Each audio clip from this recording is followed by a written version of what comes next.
Right, the year that was last year. As you know, we're heavily scrutinised by all and sundry. We welcome that. Don't shy away from it at all. And a lot has been said by Andrew and I about it, and I'll just touch upon it. It started off really good. The AFLW Premiership to us. So 2 out of the last 3. 50,000. Who was here back then? Yeah, all of you.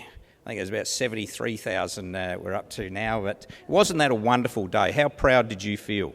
I tell you, it put South Australia on the map. By that day, those girls did more for the state, I think, in terms of branding and coverage than plenty of the other initiatives we collectively all do. So it was fantastic. As I said, Matthew has done a terrific job with them. You know, he's different again as coaches. All coaches are, and he's brought this sort of calmness.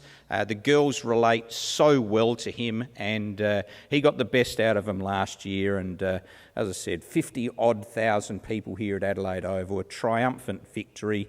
Gee, the girls know how to celebrate too. But it was fantastic, and that sort of set the tone for what we were hoping was going to be, a very, very exciting year. Of course, we went through the year, and the men's season didn't live up to our expectations. And we have high expectations. Again, don't shy away from that. But, we played the Western Bulldogs away, and we were still in contention to play finals, but fell short. We fell short the year before. And, of course, you're all well-read and well-versed and passionate supporters, and we had the year-end review. I'm not going to go through it blow by blow because, no, everyone's shaking their head. But you know the results. And we had some departures from the football club, and that doesn't mean they're bad people. They're actually good people, those people that left us. But we needed some change. We needed new voices. We needed another set of eyes, and we got that. So we held the external review. That was important, wasn't it? The fact that we got 4 heavily credentialed, well-credentialed people within the system to come in and tell us what the internal review, by and large, told us anyway, and what we knew. Anyway, we made change, and you're starting to see, when you hear from Matthew and you see the new team, at least the draftees and a couple of people that we've brought in, you're starting to see what the new era is going to look like. And I think Matthew's now attended 4 or 5 board meetings, so he's getting used to us, and I did compliment him on behalf of the board for what I've witnessed, what I've seen, and what I consistently hear from all involved in our football program. And I'm talking the other coaches, I'm talking the players. And it's been a little while since I've, not gratuitously, hearing that. People are telling me they're feeling good about themselves, they're happy, they're in an environment where they can, put their wear out on the park and do what they're paid to do, which is play football and train hard and behave like a team. And so I said, Matthew, credit to you for sort of galvanising that and bringing it together. And I might point out, Adam Kelly is just sitting down here in the aisle. Adam, just if people turn around at the front, Adam is one of those other new faces that we brought in. I'm really proud to say we've brought him in from the SANFL, and he's hit the ground running. And he's a great addition to Andrew's team and Matthew's football department, and along with Dan Jackson, who starts today, folks, doesn't he? His first day. So he's meeting the footballers, and he met the leadership team earlier. And again, it's just another set of experiences. It's another person who the players are going to hear a new voice of and hear some new ideas. And as I said, as a collective, we're all going to be better as a consequence of that. So the review, change. We're now here into the Matthew Nix era, and we're, 3 weeks away? Just under 3 weeks away from playing Sydney here at Adelaide Oval. So I hope you're all ready for it. When we're talking about it, you sort of get a few butterflies. We're ready for it, so bring that on. I've got to talk about the members, and we talk about members and how we look after our members often. Andrew, has it as a KPI, sits right at the top of his list of KPIs. And one of the things that we acknowledged that we got to do better as a consequence of the review was engage with you better.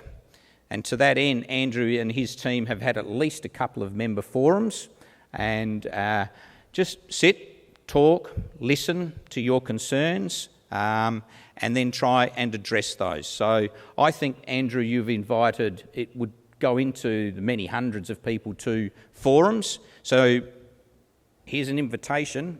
If you want to be a participant in one of those, just contact the club, and as I said, we want to and welcome your feedback into that. Lots of good stuff going on with our community programs. I'm going to let Andrew talk a little bit about those in his update, but we've got a great school program called Growing with Gratitude. We reach over 50,000 children in our school system every year, and we talk to them about well-being. We talk to them about being part of a team. We talk to them about being resilient and how to be, part of a team. It's something we're really, really proud of, and it's something we're committed to actually even doing more of. Our Crows Foundation was again really, really prominent in supporting different community groups. It was a range of programs this year, and we donated to a number of direct causes. And we've got a new chairperson of the Crows Foundation in Kate Teal. So really looking forward to Kate making her mark with the Crows Foundation. That's a little bit of the past. I think you were all telling me just prior to this that you want to hear about the season ahead and the future. So to that end, I'm going to hand over to our CEO, Andrew Fagan, and after I talk to you about the financials. Thanks, Fags. Righto, let's put up this first slide. I'm really, really pleased to announce an operating cash profit of 2.68 million for the year just ended. Ladies and gentlemen, that doesn't just happen.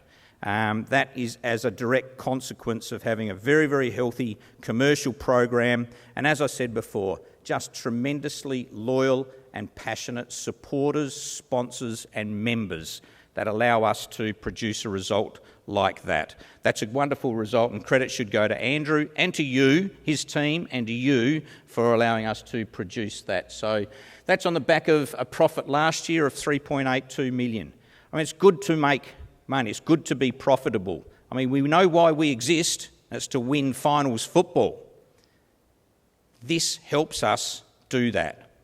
You heard me say many, many times before that we need to have this to allow us to fund, to the fullest extent that we're allowed, our football program. And we haven't sacrificed or compromised one iota when it comes to funding our football program and supplying the coaches with everything they need to get the job on the field this year. So we're pleased with that result. We don't rest on our laurels. We have challenges. You're all hearing about the economy even in recent weeks. I was determined not to say coronavirus.